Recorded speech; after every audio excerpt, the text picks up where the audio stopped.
Welcome back. This should be, I mean, I always say it. Maybe I should never say it. I'm just not going to say it. So we have two modern quickies. One of them's Batman, one of them's Nightwing. We'll do What Are You Wearing, which Donovan really already showed himself, but I'm wearing a special t-shirt and we can talk about Barbara on it. And then literature recommendations, and that's it. So Modern Quickies, if you recall, I will give creator credits and then what the publisher said what the synopsis was, and then what Barbara, oh my gosh, most people use their hands, and then what Barbara's role is in this particular book.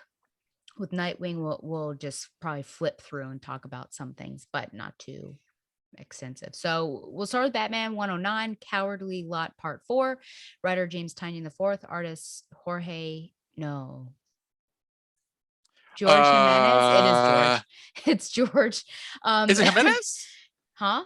Is It's it definitely Jimenez? Jimenez, but it's George. I only know Mm. this because of a patient. And then colors Tomu More. Main story, Mayor Nakano greenlights the magistrate pilot program for Gotham City as Batman goes toe-to-toe with the augmented and bloodthirsty Peacekeeper 01.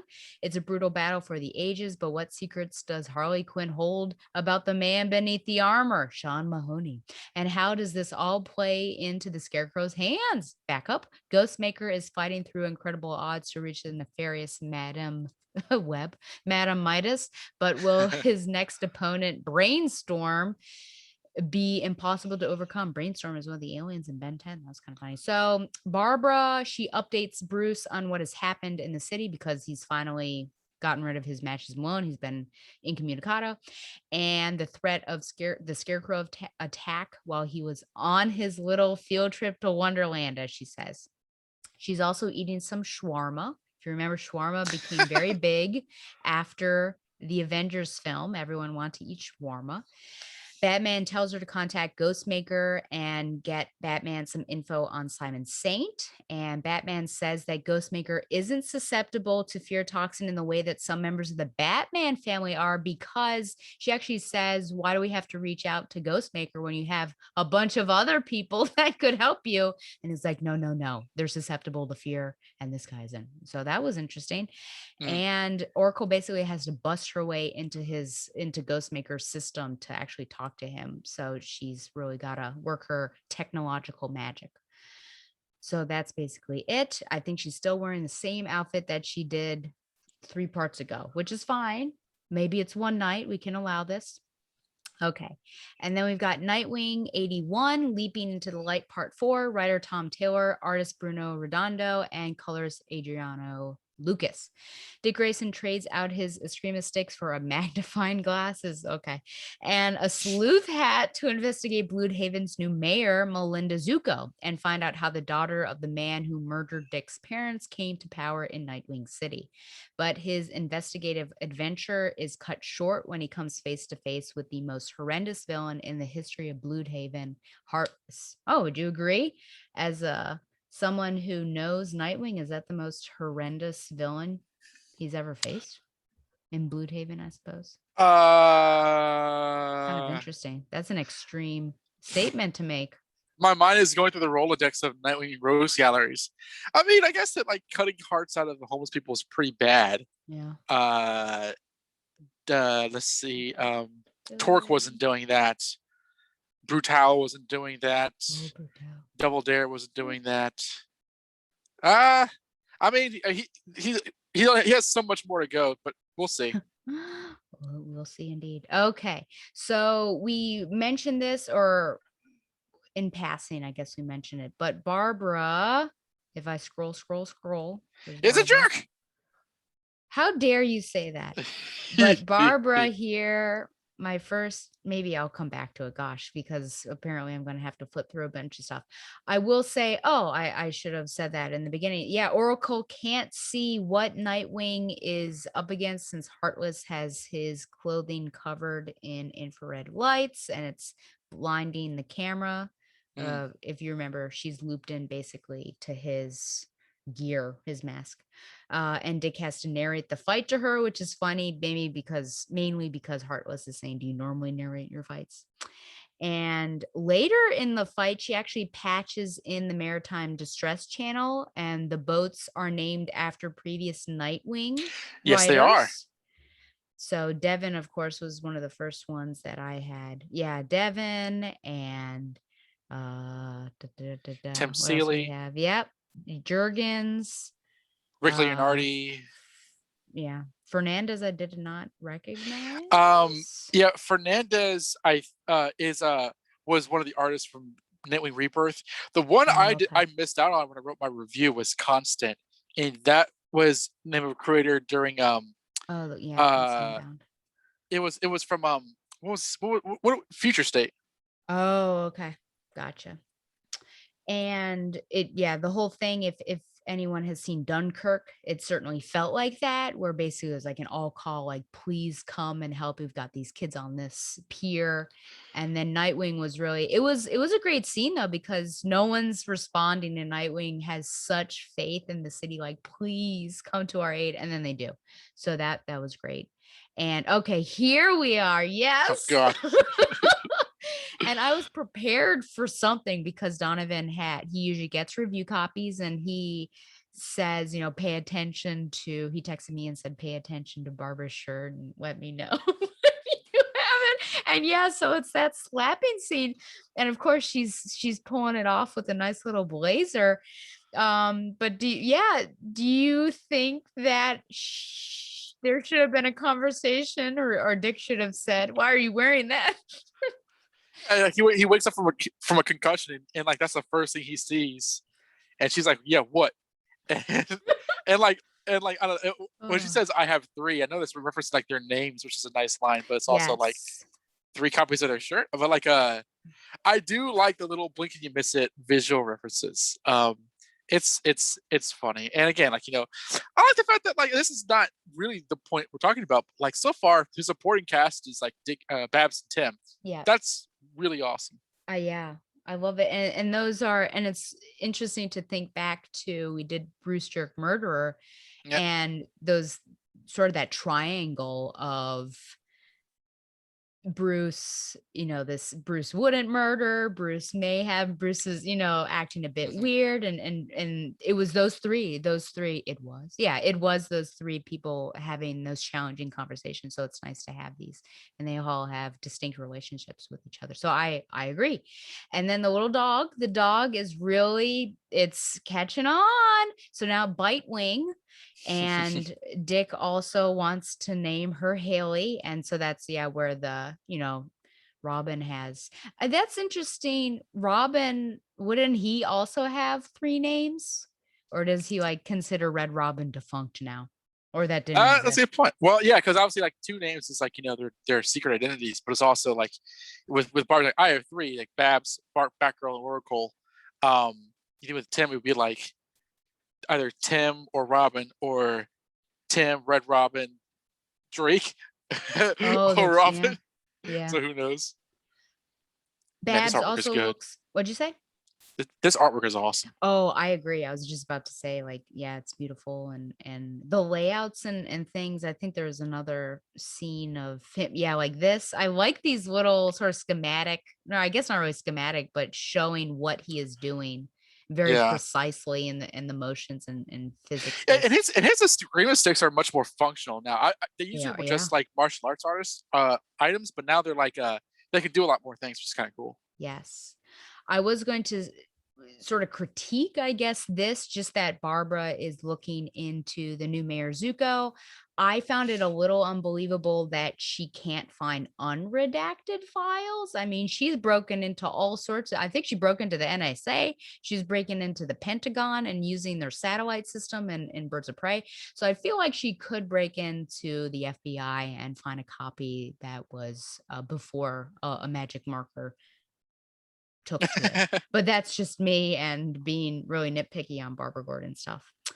I do really like Dick and, or not Dick, Babs and Tim being concerned for his health, and just that one line, you have a concussion, you're supposed to be more sensible than Bruce.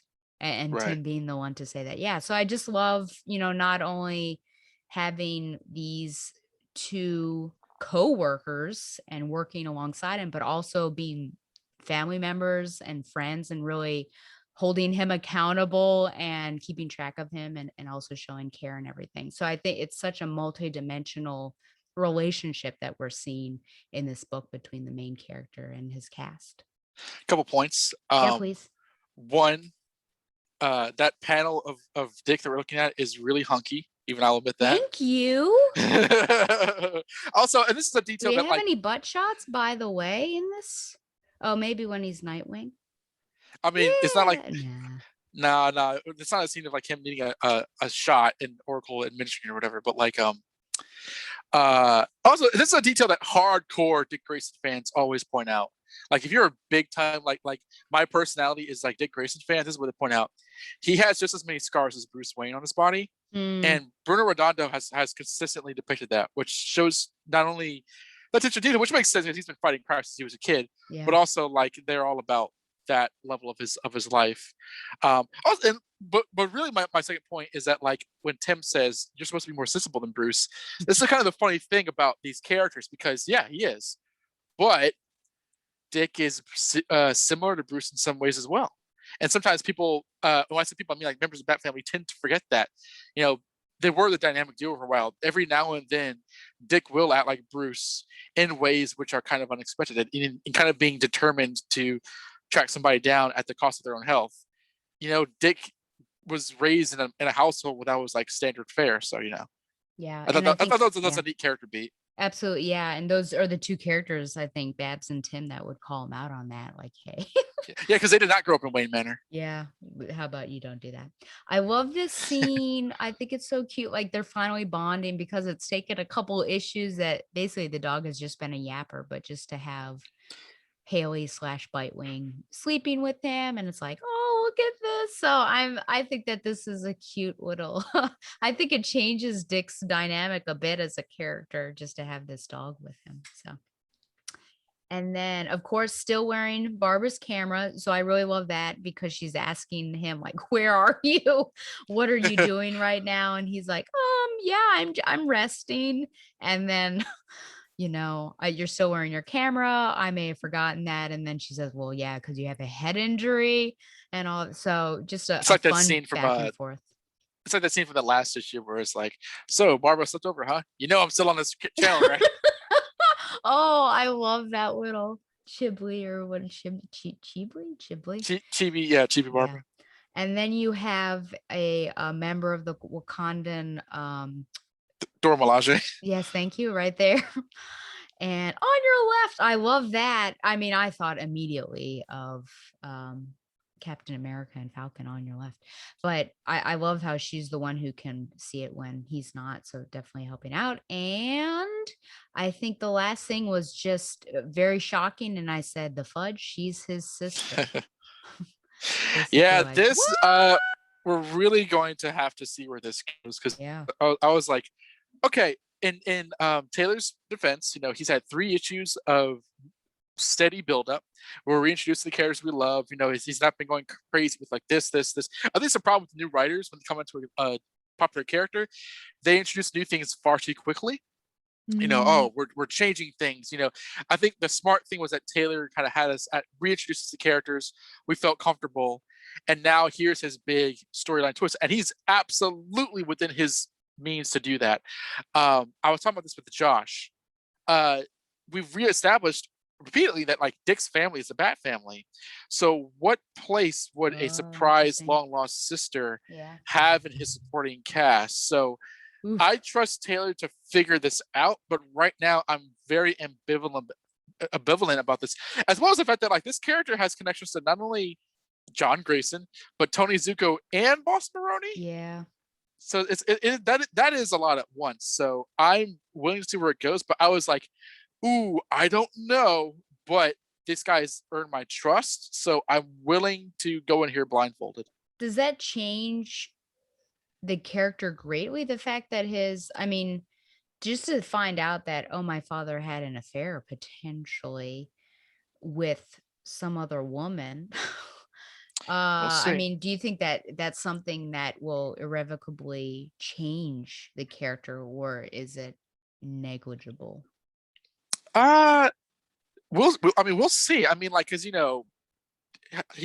only knew his dad for like 12 years. I Mhm. mean, it reminded me of a storyline in Gotham Knights where, and I don't know if you're gonna get into this or not. I don't remember how often the Oracle showed up in it. It's in Gotham Knights, but there's a time where like Bane came to Batman saying, "Yo, your dad had an affair with my mother. We are half brothers." And it turned out that actually his father was King Snake. But it reminds me of that. I'm sorry. Could you who his mother was who? Uh, well, he thought Bane thought that his real father was Thomas Wayne, but it turned out his real father was King Snake. Oh, okay, okay. Sorry, I sneezed right as you said the name. Like, I just missed what he said. Preventing spoilers. Yeah. Okay. I think that's it for this. Yeah, I'm interested. I did not see this coming.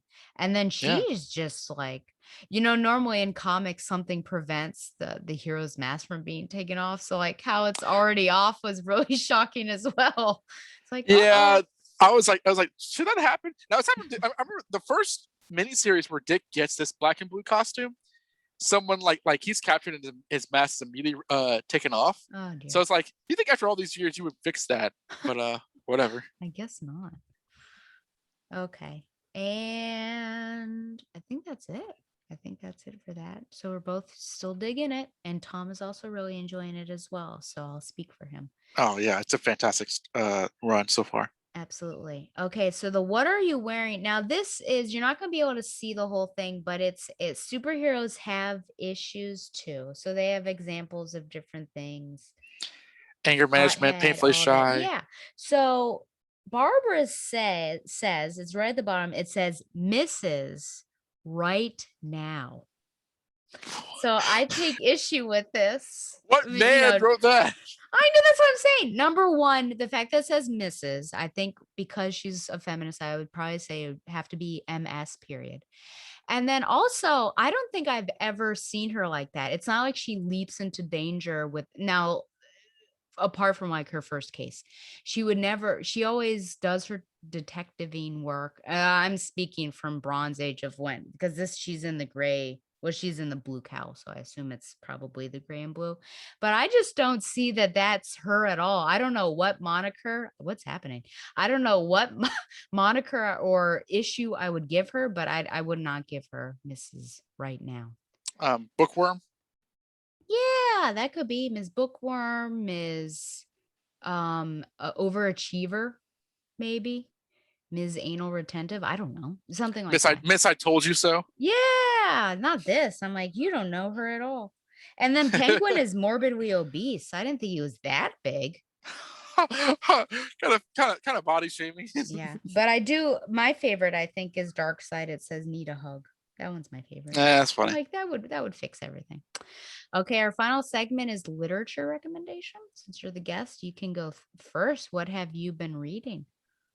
I was reading it today for the purposes of my essay, Oh, is and it something called The Power?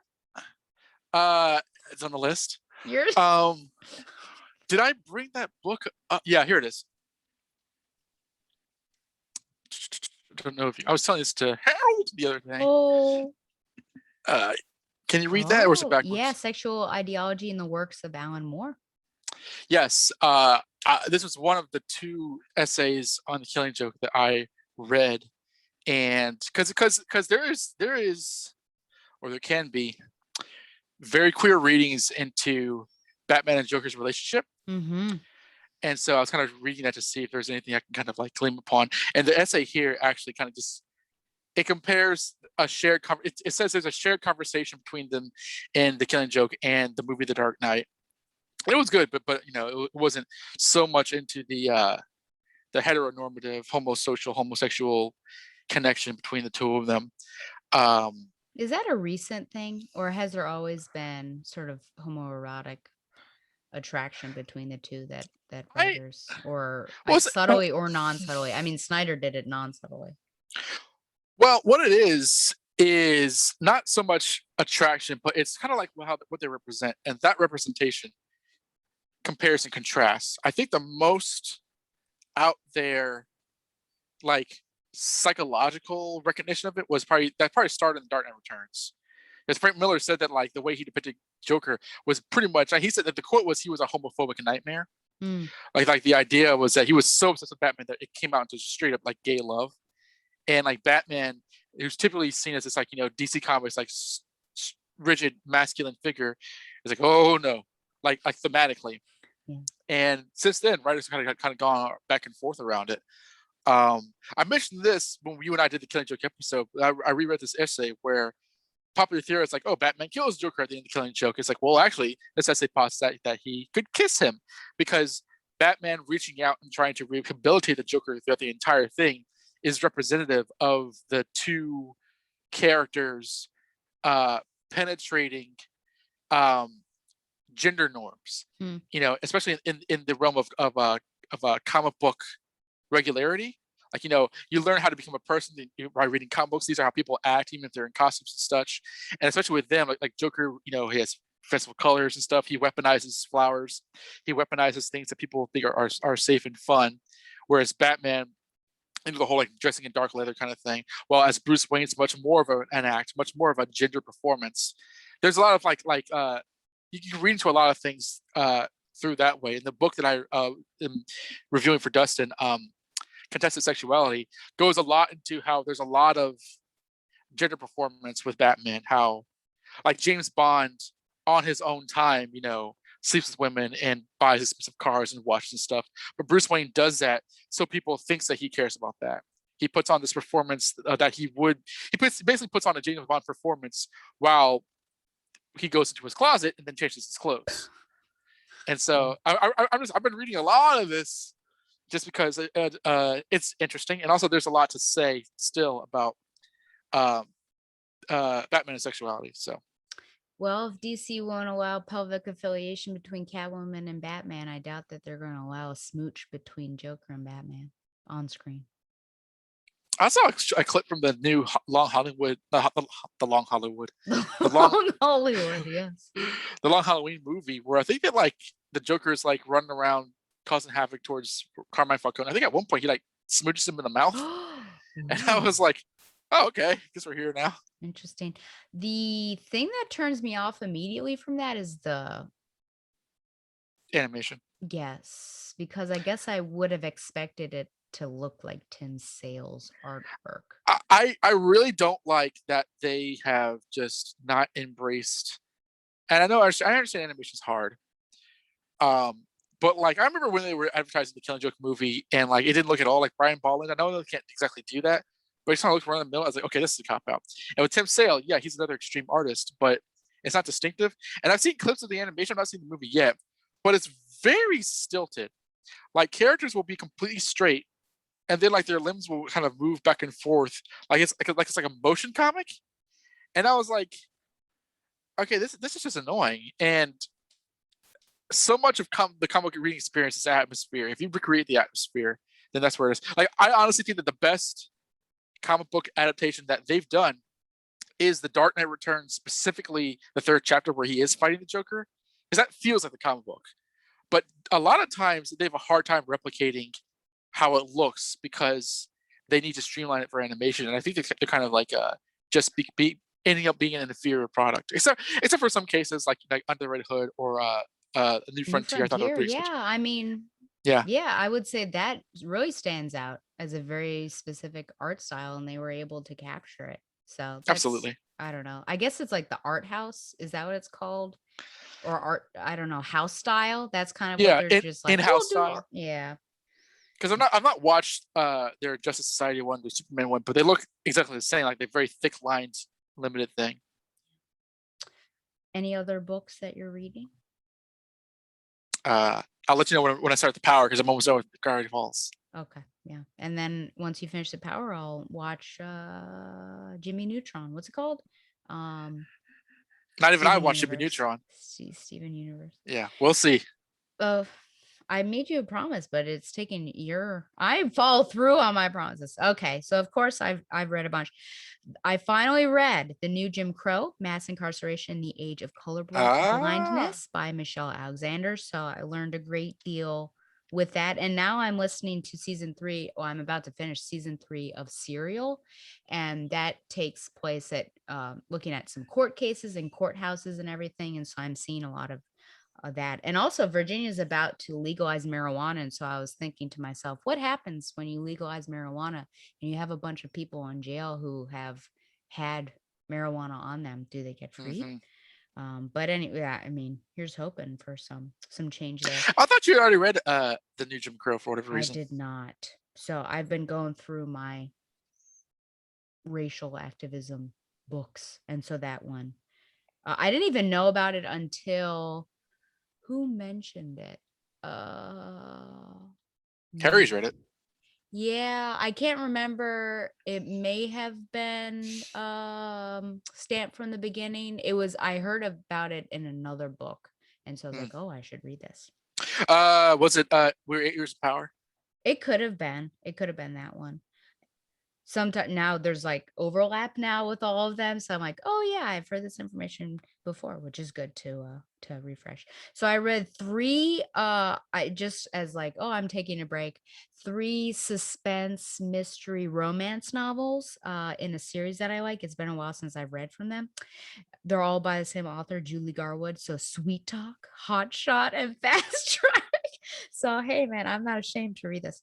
I then read The House on Mango Street by Sandra Cisneros, which will Mm. be the July episode of Required Reading with Tom and Stella.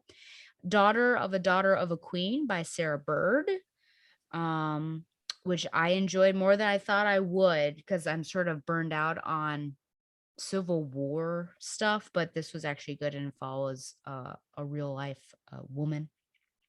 And then I just finished today The Sun is Also a Star by Nicola Yoon, which was I also Oh recommend. man, that's been on our shelves for a while.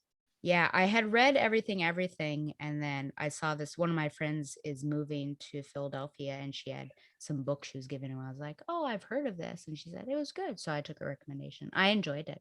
So, and there's some romance, and I guess it's YA technically, but I enjoy YA. So, Are you reading a lot of, or have you read recently like queer romance?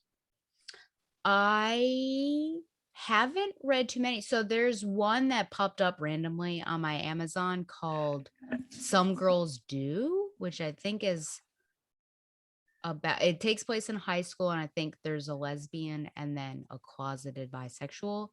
And I recommended it to my library. I'm like, hey, you might want some more representation. And they're like, we have taken your recommendation and we'll let you know when it's in there. So that'll probably be my next one. But other than, yeah, I feel like graphic novels, I've read more queer representation than I have. I mean, well, I guess I read The Price of Salt, aka Carol, and Go Tell the Bees or Tell It to the Bees, and Fun Home, I guess, doesn't technically count because that's a graphic novel. But yeah, not as many. Do you have recommendations since it is Pride? It is Pride Pride. month. Yeah, Have you heard of Sunstone? It's a graphic novel. I haven't. It is gosh, I can't pronounce the artist's name. Stefan Sejic, I think he is. He's worked on Aquaman, he's worked on comic books before. He did that Harleen graphic novel. Okay. Um the Black Label Harleen book. It is a book about 2 women who kind of fall in love. They find Kind each other. of. Well, they fall in love. They find each other online through a BDSM group chat. Oh my gosh. So they meet and start having these BDSM sessions, and through it, they fall in love. And you know what? It's pretty good. Okay. Oh Like man. it is not. I mean, it's technically erotica, but it's not pornography. It's very much like the Batgirl book, the Cassandra Batgirl book, in that character kind of drives the action more than anything else. So if you were to read it, I don't know how bashful you would be about it. Is Of there course, there's nudity? of course there is, but like it's not exploitative, and it's written and illustrated by a husband and wife team, Okay. writing about 2 women. I mean, maybe I'll consider it. I've going through and searching for like romances whenever I see, that BDSM is one of the subject matters. I'm like, nah, I gotta move on. I'm so sorry. So that's just not, it's not my niche. I mean, how heavy is it? We're talking we're heavy beatings. No, no, no. I don't know. Yeah, I no, no, don't no. know. It's not violent. There's just a Okay. lot of like tying up and blindfolding. Okay. Um, and I think some like spanking, but it Light really isn't like spanking. but it really isn't like pain for play kind of thing. It's just kind of Okay. like this the sensation of like being blindfolded or tied up, and that's really it. And they kind of talk about, oh wow, that was such a thrill, but it's not like them going into work the next day looking like they just came from a fight or anything like that. Okay. Yeah. Okay. Sunstone, you say? Yeah, I would not recommend it to you if I didn't think you would like it. Oh, But I don't okay. know if you will or not. If you think I'll, well, if there are no heavy beatings involved, then perhaps I'll look it up. I don't know. I'm I just understand. saying. I I understand. don't like to see other people hitting. I don't know. That's just my preference. I understand that's other people's preference. There was something I was gonna say, and now I've forgotten. Is there Your brain's anything? just been drained dry. Yeah, I think it had to do with like a queer representation or recommendation, but I haven't read it yet, but I did get uh, Poison Ivy. Is it called Thorns? Oh, is it that YA graphic novel? Yeah. So I was looking forward to that. It's like out, I think they specified like it's an out of continuity. I'm like, okay. Um, Have but you read the I'm sorry, but have you read the DC Pride issue? no, I have that, but I have yet to. Okay. Do you recommend it? Was it Yeah, good? it's I all mean, right. I'm going to read it, but yeah. Yeah, no, it's all right. I like the Festival of Heroes.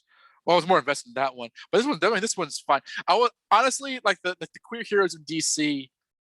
I have a less attachment to, so my engagement was less. But I didn't read anything that was like bad, right? Like, I Okay. didn't read anything that was like, oh, how this get here? It seemed. I think it was well reviewed as well.